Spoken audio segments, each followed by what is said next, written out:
When Emma Collins placed a simple terracotta pot of yellow daffodils by her mailbox, she wasn't expecting it to trigger a formal violation and a $500 fine from the local HOA.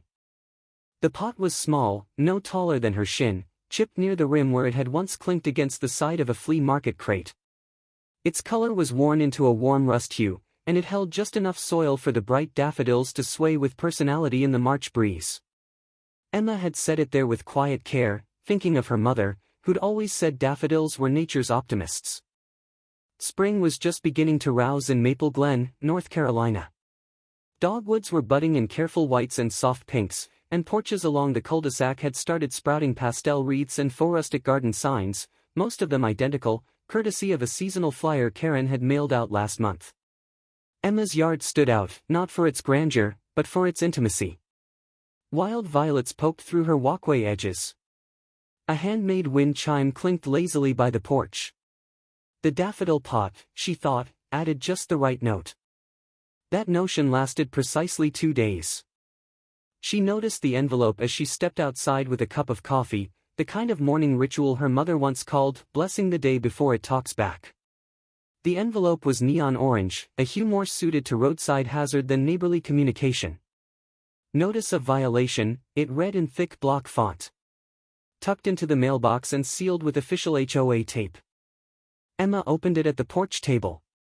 Her eyes skimmed the phrases, unauthorized garden accessory. Violation of Uniform Exterior Appearance Guidelines, Section 4.2.1. Fine assessed, $500. For a terracotta flower pot. Inside, Maggie stood over the stove stirring grits and humming an old waltz. Emma placed the letter on the kitchen counter without a word. Maggie glanced at it, adjusted her glasses, and read through it slowly. She didn't curse or snort. She simply folded the paper in half, then in half again, and set it beside her coffee. Bless her bureaucratic little heart, she said finally, as if that covered everything. Later that afternoon, Emma drove into town to buy eggs and stopped by Sunshine Farmers Market. The little greenhouse booths were beginning to open for the season, stacked with early herbs and crocus starts. As she selected a bunch of carrots, the clerk, a girl barely out of high school, smiled. "Nice day to plant something, ma'am." Emma managed a nod. By the time she got home, Ruth Langley was already waiting. Ruth never knocked. She believed that once a woman turned 70, she earned the right to appear wherever she pleased. She stood by the front steps, leaning gently on her cane, a sachet of dried lavender resting in her gloved hand. "I saw the envelope," Ruth said, tilting her chin toward the mailbox. "I get the same color when I forget to edge the roses." Emma offered a rueful smile. "It's just a pot." "I didn't think." "It's a lovely pot," Ruth interrupted, placing the lavender sachet in Emma's palm. "And don't let anyone tell you different. Some folks think uniformity is beauty. But nature don't bloom in straight lines."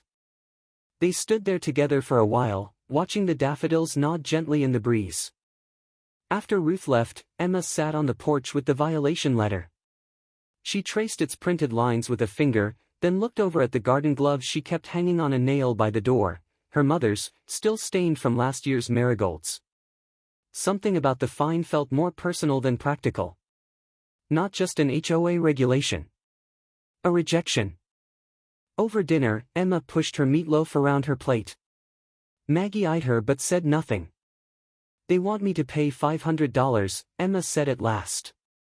For a chipped flower pot." Maggie sipped her iced tea, the lemon slice bobbing gently in the glass. "It's not about the pot. I don't want trouble." "You've already got trouble. What you need is paperwork." Emma raised an eyebrow. "Paperwork?" Maggie didn't respond.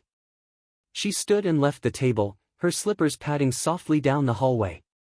The study door opened with a click. A few minutes later, she returned with a manila folder tucked under one arm and a half-faded receipt in her hand. "Tell me," she said, stopping by the window and peering out at the daffodils.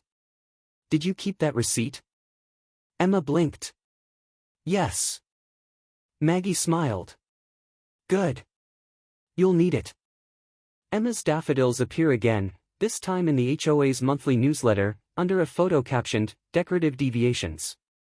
The envelope was cream-colored this time, stamped with a tidy logo of crossed garden spades. Emma didn't think much of it when she pulled it from the mailbox. She carried it inside along with the eggs and local paper, placing everything on the kitchen counter while Maggie sliced bananas for her morning oatmeal. She opened it casually, sifting through reminders about the upcoming spring garden walk, pet waste policies, and volunteer slots for mailbox repainting. But there, near the back, was a 2-page spread titled Compliance Highlights. And there were her daffodils, centered in a grainy photo, the chipped terracotta pot labeled as Example 3B, Decorative Deviations, Non-Standard Yard Accessories. Below it, a line of text read, "Non-conforming items may impact neighborhood visual harmony and property value." Emma stared at the image for a long moment, her jaw gently tensing. Behind her, Maggie hummed a quiet tune. She glanced at the newsletter once she saw Emma's shoulders stiffen, then snorted. "You'd think they were cataloging contraband." Emma didn't reply. She folded the paper closed and walked into the living room, sinking into the armchair her mother used to favor on Sunday afternoons. The spring light filtered through the lace curtains, illuminating a framed photo of the two of them kneeling beside a row of zinnias. Emma's hand drifted unconsciously to her necklace, a tiny sunflower charm. "They published it," she said quietly. Maggie stepped into the room with 2 cups of tea and set one down beside her. "That's not publication," she said, easing into the couch. "That's petty bulletin board warfare." Later that morning, Emma tagged along with Maggie for a stroll into town. They stopped at the Maple Glen Community Cafe, a little brick-fronted nook between the post office and the hardware store. Inside, the scent of cinnamon and fresh-brewed coffee hung thick in the air. Locals occupied their usual seats, Mr. and Mrs. Ashby near the back window, Pastor Rudd discussing lawnmower belts with 2 retirees. Gloria, the cafe owner, stood behind the counter wiping down the pastry case. "Morning, Maggie," she called, her grin warm. "And this must be the niece with the rebellious Flora." Emma flushed. Maggie grinned. "She's got a knack for tasteful protest." Gloria leaned forward, voice lowered. "Word gets around. Folks didn't like seeing those daffodils shamed like that." Emma gave a tight smile. "It's just a flower pot." "Exactly," Gloria said. "Which makes it all the more ridiculous." Maggie took her coffee and leaned in slightly. "Tell me something, Glo. You ever see the HOA budget sheets for these so-called beautification projects?" Gloria's eyebrows arched. "You mean the ones Karen controls?" She lowered her voice. "All the board does is nod and sign. Karen prepares everything, finances included." Maggie sipped her drink. "And no receipts?" Gloria shrugged. "Not that I've seen." "Think I could get a copy of last year's summary?" Maggie asked, casually. "I might have one behind the counter. Karen printed a few for the town bulletin once. I tucked one away in case anyone wanted to read between the lines." A few minutes later, Maggie slid a folded copy into her purse. On the way home, she didn't speak much, but her eyes held a gleam Emma hadn't seen since the last time she'd watched Matlock. That afternoon, Emma watched as Maggie sat at the kitchen table with a yellow legal pad, the budget page, and a fresh highlighter. She traced vague line items: beautification, $3,100, garden rejuvenation initiative, $950, block entry enhancement, $1,775. No vendor names. No dates, Maggie muttered. They never learned to pad with detail. Emma leaned against the doorway. "What are you doing?" Maggie looked up, her expression innocent. "Just keeping things tidy." By sundown, colored sticky notes had begun colonizing the edge of Maggie's bookshelf. A small ledger lay open on the counter. And near the back of the hallway, a closet door creaked open that hadn't been touched in years. Emma peeked inside to find Maggie kneeling beside a file cabinet, pulling open the bottom drawer. Inside sat a metal lockbox labeled in permanent marker, "Legal Templates, Dormant." Maggie held it up with both hands, dust streaking the lid. She turned, smiling faintly. Some folks collect stamps. I prefer liabilities. They stayed at the cafe late the next day, sharing lemon pie and gentle conversation. The light outside was beginning to soften into evening when Gloria leaned across the table, voice just above a whisper. Karen's got full access to the HOA treasury, she said. No one's seen a receipt in months.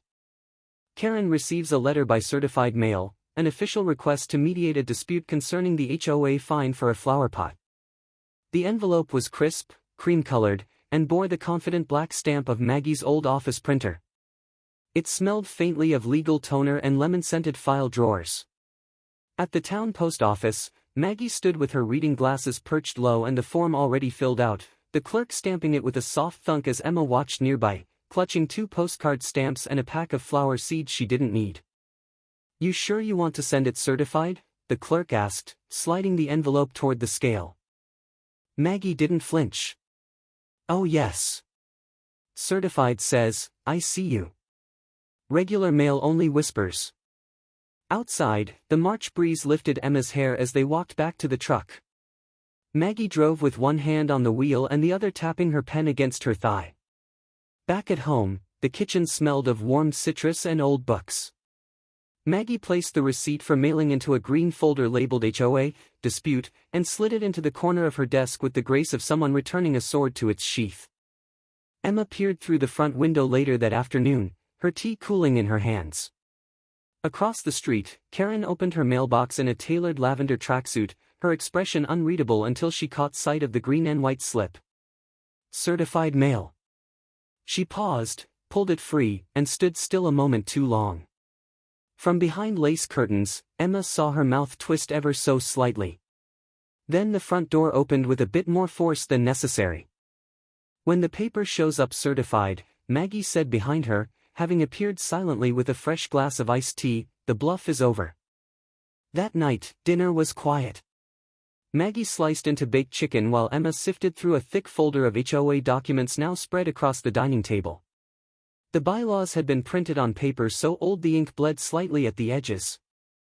Section 5.4.1, Maggie said, pointing with her fork. Authorization of funds without board-wide review constitutes a breach. Doesn't matter how pretty the flower beds are if they're paid with blank checks. Emma looked up. So it's not just the pot. It was never about the pot, Maggie replied. That was the flare. The fire's been smoldering for years. In the days that followed, Emma grew accustomed to the sound of the printer spitting out drafts, the way Maggie spoke to herself in shorthand and squinted when highlighting. Sticky notes bloomed on the fridge, in yellow and pink, each with names or numbers or lines like public posting versus private memo, compare. One afternoon, while folding laundry, Emma overheard a conversation drifting in through the window. A neighbor 2 doors down was walking his dog, talking to another across the lawn. Did y'all hear? He said. Someone's challenging the board. 'Bout time, came the reply. Karen's been running it like she's Queen of England. The gossip curled its way through the neighborhood like wind under a porch awning. At the community cafe, eyes lingered a little longer when Emma walked in. Gloria simply offered a knowing look and poured her tea without asking. Karen, for her part, responded in kind. 3 days after the mediation request was delivered, an email landed in the inboxes of all HOA members. Subject line, clarification regarding recent misunderstandings. The message was 3 paragraphs long and managed to use the word misinterpretation 5 times. It concluded with a statement that all procedures were being followed as guided by long-standing practice and community tradition. Maggie read it aloud with a slight smirk, printed it, and in block letters across the top wrote defensive, archive.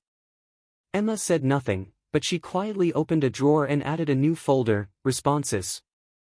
That evening, as the sun fell low behind the trees and the daffodils bowed in the golden light, Maggie reached for her calendar, flipped to April, and in careful, black ink, wrote. April 3rd, complaint filing deadline. Emma stares at a spreadsheet on Maggie's screen. One expense line reads, beautification advisory, $2,300, reimbursed, with no signature attached. The numbers were plain, black text on a soft green grid, innocuous until you read them twice. Then a third time. Emma blinked, leaned in, and pointed. "There's no name," she murmured. Maggie didn't look up. She tapped her pen once against the desk and said, "They never expect anyone to follow the paper trail, but sometimes the trail leads right to their own porch." The den smelled of lemon polish and old books. A stack of HOA newsletters lay fanned across the floor beside a coffee mug warming a coaster.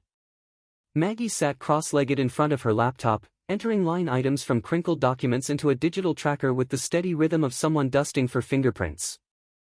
Emma watched her aunt's hands move, smooth, deliberate, unhurried, and felt a small surge of awe. Not for the first time, she realized Maggie wasn't just a retiree with a sharp tongue. She was a tactician.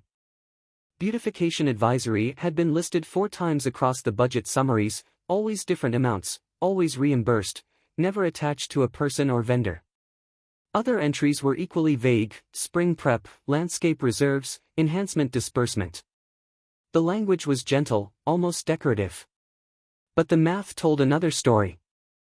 "I used to flag vague categories like this in litigation," Maggie said, marking a yellow highlight across 3 cells. "They're usually the smoke. The fire's always nearby." They met Gloria the next morning at the back table of the cafe, a spot she'd started unofficially reserving for Maggie with a fresh napkin and a full sugar jar. "I found this in a box of old tax folders," Gloria whispered, sliding an envelope across the table. "Last grant cycle recipient list. It's not public, but Karen once left a few at the Chamber of Commerce by mistake." Maggie unfolded it slowly. Emma leaned in. The list wasn't long: 5 grants, all marked HOA Community Enhancement Projects. Each went to an address on Sycamore Lane. Karen's block. Emma glanced up. Gloria nodded once, confirming it without words. Back at the house, the afternoon sunlight cast warm streaks across the kitchen floor as Maggie set the document beside the spreadsheet. "Pattern established," she said. A knock came mid-afternoon, followed by the gentle squeak of the screen door. Ruth Langley stood there, holding a shoebox wrapped in string. "I heard there's sorting happening," she said with a wink. "Thought this might help." Inside were years' worth of community flyers, newsletters, event maps. Ruth had annotated them, faded pencil notes in the margins, little stars next to vendor names, "Ask Gloria," jotted under one newsletter's back page. Emma pulled out a flyer from 2 springs ago, Maple Glen Clean Sweep Day, and pointed. "Expense call-out here, $2,700 for entryway freshening." "But the minutes from that month said there were no reimbursements," Maggie replied, flipping through the bylaws. "Which means they skipped posting it," Emma finished, breath-catching. Maggie nodded. Bylaw 6.3. Any expense over $1,000 requires public posting. No exceptions. She leaned back in her chair, tapping her pen to her chin, eyes narrowed in the way Emma now recognized as deeply focused displeasure. That evening, as the sky turned a dusky blue, Emma received a text. "Dennis Craig, can we talk?" I didn't know she'd rerouted the votes. Emma didn't reply, but showed Maggie. Maggie read it once, closed her eyes, and nodded slowly. His conscience finally found a signal. They sat in the office until the crickets began to sing. The printer hummed in the corner, feeding the latest envelope into its tray. Maggie licked the flap, smoothed the seal, and pressed on the label. To North Carolina Civil Oversight Division. Emma wakes to find a newspaper on her porch. A yellow sticky note reads, "Page A3, you're famous now. Sandy." She stepped outside barefoot, the wood planks of the porch still cool from the night. Birds called lazily from the trees, and somewhere in the distance, a lawnmower sputtered to life. The folded newspaper lay atop the doormat, a sticky note fluttering faintly in the breeze. Emma peeled it off and smiled at the handwriting, Sandy's sharp loops and underlines. She tucked it into her pocket, then flipped to page A3. There, in black and white ink, was a photograph of her porch, more precisely, the flowerpot. The caption read, "A bloom too far, but the article itself bore the headline, "The $500 Flowerpot That Sparked a Town's Bloom." Emma sat slowly on the swing, her coffee forgotten on the railing. The article began gently, with Sandy's unmistakable dry charm. In a neighborhood where mailbox colors are regulated and garden gnomes must apply for asylum, one daffodil has dared to defy. It continued with a graceful weaving of fact and reflection, quoting Emma, highlighting the oddity of the violation, and raising quiet but firm questions about power, fairness, and community. Inside, Maggie was already at the stove, frying eggs.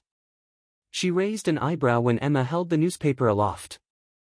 "Never underestimate the power of a small-town headline with just the right amount of sass," Maggie said, flipping a yolk. They read the rest of the article over breakfast. Sandy had included interviews with 2 anonymous residents, both expressing concern over HOA practices but reluctant to speak on record. There was also a brief note about past budget inconsistencies, no direct accusations, just carefully worded observations. Later that morning, the cafe buzzed in a way Emma hadn't heard before. Conversations lingered longer, laughter was softer, more knowing. When she and Maggie entered, Gloria nodded and tilted her head toward a booth near the back where 3 older women sat with their church bulletins still tucked under their arms. "Read it?" one asked the other. "Oh, twice," her friend replied. "I always knew that girl had backbone." Emma kept her eyes down, but a faint warmth spread across her chest. Karen, however, was less amused. By noon, every resident had received an email stamped urgent, special HOA meeting, attendance restricted to board members only. The notice bristled with formal language and thinly veiled scolding. "Given recent public mischaracterizations, it is necessary to address procedural clarity internally before any further discourse occurs externally." Maggie read it aloud at the kitchen table, then folded it neatly and placed it in the shredder without comment. That evening, she drafted a new letter, this one firm, formal, and pointed. It cited 3 HOA bylaw sections and referenced the lack of public records on recent fund disbursements. She printed 2 copies, both signed in her own careful script. "Resident Advocate," she said, sliding one copy across the table to Emma. "And Resident." Emma hesitated, then signed. The next morning, Sandy called. "I just wanted you to know," she said softly. "Since the article ran, I've received 4 emails. Folks I've never heard from before. One was fined for a porch swing color. Another for hanging holiday lights a day late. None of them wanted their names printed, but they said to tell you thanks." Emma closed her eyes. "I didn't really do anything." Sandy chuckled. "Sometimes doing nothing is exactly how this stuff keeps going." They hung up. Emma stepped outside, notebook in hand, and sat on the porch swing. She began jotting names, phrases, whatever she could remember. She was halfway through her tea when she heard the soft thump of the mailbox lid. A large envelope sat inside, unmarked, sealed. She opened it and found nothing but a single folded sheet of printer paper. No letterhead. No salutation. Just 3 typed words, centered near the top. "It's time, finally. The doors to the HOA clubhouse are locked." A handwritten sign reads, "Meeting postponed, board emergency." The lettering was rushed, uneven, the kind of scrawl that suggested panic more than policy. It was taped slightly crooked, fluttering in the morning breeze as a growing crowd of residents clustered beneath the eaves of the brick building. Some wore windbreakers, some held coffee mugs from home. A few carried folded lawn chairs, unsure if this would be a sit-down or a stand-up. Emma stood near the back, hands tucked into her cardigan sleeves, eyes flicking from neighbor to neighbor. Faces she usually only saw behind fences or during block parties now appeared curious, skeptical, even a little energized. Maggie was further ahead, clipboard in one hand, calm as ever. The sun angled low behind the clubhouse, throwing long shadows across the lawn. Emma remembered something Maggie had said over cornbread one evening: "When those who hold power start hiding from questions, it's because the questions are catching up." The murmurs started small. "Is this really cancelled? She didn't even email? What kind of board emergency? It's just Karen." Then Dennis Craig arrived, his car pulling into the lot slower than usual, as if he'd considered turning back more than once. He stepped out, shirt slightly untucked, a manila folder clutched in both hands like it might shield him. "I'm sorry," he said to no one in particular and everyone all at once. "Karen, she's not coming." A silence spread over the group like fog. "She sent a message this morning," Dennis added. "Said there was an issue with her travel plans. She's out of state." Someone near the front muttered, "She ran." Dennis looked down at the folder, then back up at Maggie, who was already approaching. "We figured as much," Maggie said quietly, holding out a neatly clipped stack of papers. "This is a formal petition requesting board resignation under HOA Bylaw 8.2. 14 signatures, and growing." Dennis accepted the packet with shaking hands. "She cleaned out her mailbox yesterday," he said, voice low. "And the HOA filing cabinet. It's empty. She's gone." A ripple of soft gasps and murmurs passed through the crowd. From somewhere near the center, Ruth Langley stepped forward. She wore her garden boots and a cardigan dotted with faded violets, and she carried a folded paper in her palm. She passed it to Emma and patted her wrist. "Would you read it, dear? Loud enough for everyone." Emma unfolded the sheet. The handwriting was delicate, slanted right, penned in Ruth's careful cursive. "This town grew before the rules," Emma read aloud. "Maybe it's time we start growing again." Silence. Then a soft cough. A sniff.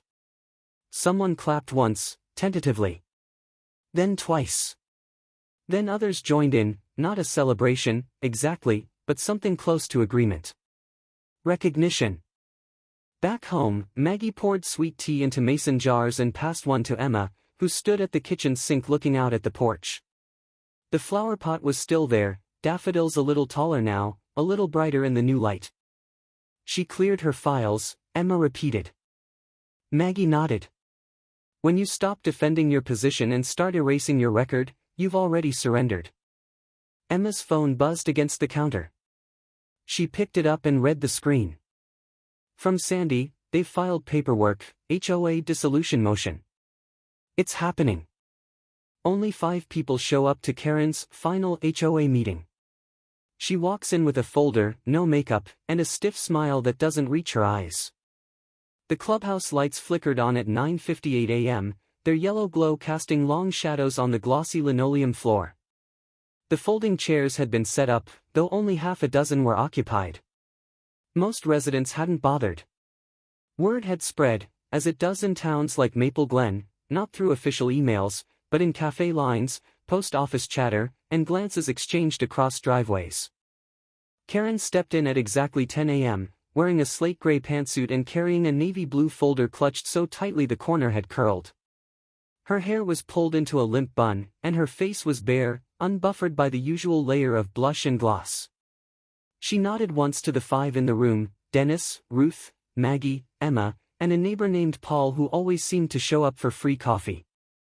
Emma sat near the back, arms folded, eyes steady. Maggie beside her, lips pressed in a line that wasn't quite judgment and wasn't quite sympathy. Just finality. Karen approached the podium with mechanical grace, set the folder down, and unfolded a single sheet of paper.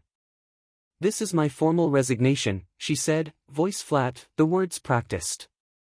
"It has become clear that my leadership has been mischaracterized, and I refuse to preside over an environment poisoned by misinformation and personal agendas." Emma watched as Karen paused, not for effect, but perhaps to breathe. "I hereby step down from the position of president of the Maple Glen Homeowners Association, effective immediately." No one applauded. Paul cleared his throat. Ruth nodded, once. Dennis looked at the floor. Karen didn't wait for comment. She replaced the page in her folder, turned, and walked out of the room without looking back. Dennis rose, slowly. He took the resignation letter and carried it to the clubhouse bulletin board, tacking it with one long silver pushpin. The paper didn't flutter, it just hung there, inert, like a chapter sealing itself. Later, Emma and Maggie stood by the sidewalk across from Karen's house. The porch light was still on. Curtains drawn. A for sale by owner sign leaned slightly in the yard, the ink still wet enough to gleam in the sunlight. "She's really going," Emma murmured. Maggie nodded. "Sometimes, the end doesn't come with shouting. It comes with a shrug and a signature." They walked home without speaking. That evening, Emma stepped out to collect the mail. Among the coupons and utility notices was a small folded piece of white paper tucked beneath her doormat. No envelope. No signature. She opened it with cautious fingers. "You were right to fight back." She read the sentence twice, then folded the paper neatly and tucked it into her apron pocket. Later, as they sat on the porch, the last of the sunlight dipping beneath the magnolia tree, Maggie took a slow sip of her iced tea. The ice clinked gently against the glass. "So," she said, turning to Emma, "want to plant something new?" At the spring garden walk, Emma's flower pot now sits in the center of the community display, untouched, admired, and crowned with a simple ribbon that reads, "Best Spirit." The town green had never looked quite this alive. Tulips unfurled in raised beds shaped like wagon wheels, and sunflowers nodded tall behind trellises woven with morning glories. There were booths decked in gingham cloths, lemonade in sweating mason jars, and laughter that lingered like the scent of honeysuckle in the breeze. At the center of it all sat the flower pot. It wasn't elevated, not really, but the way the crowd parted, the way kids pointed and old men tipped their hats as they passed, gave it a kind of reverence. Someone had tied a pale yellow ribbon around it, and a hand-drawn tag read, "Best Spirit, Maple Glen Spring Garden Walk." Emma approached it slowly, fingers brushing the petals now blooming wide and golden. A fresh layer of soil cradled the roots, and when she lifted the pot slightly, she saw it, a faded sticker still clinging to the bottom, her mother's looping script just barely legible. "This one's stubborn. Like you." She swallowed hard and let the pot rest back in its place. Maggie stood nearby, sipping iced tea from a thermos and talking softly with Gloria, who had taken over organizing the afternoon's schedule. From the main tent, Sandy waved and lifted her camera again, capturing the way sunlight caught in Emma's hair as she knelt by the daffodils. Dennis Craig appeared next to a folding chalkboard sign labeled Garden Guild Registration. He was holding a clipboard and looked sheepish, but determined. When asked if he would help co-chair the new guild forming in place of the old HOA landscaping board, he'd said yes. Tentatively, but yes all the same. Mrs. Langley approached with a flat package wrapped in brown paper. "Something for your porch," she said simply, and handed it to Emma.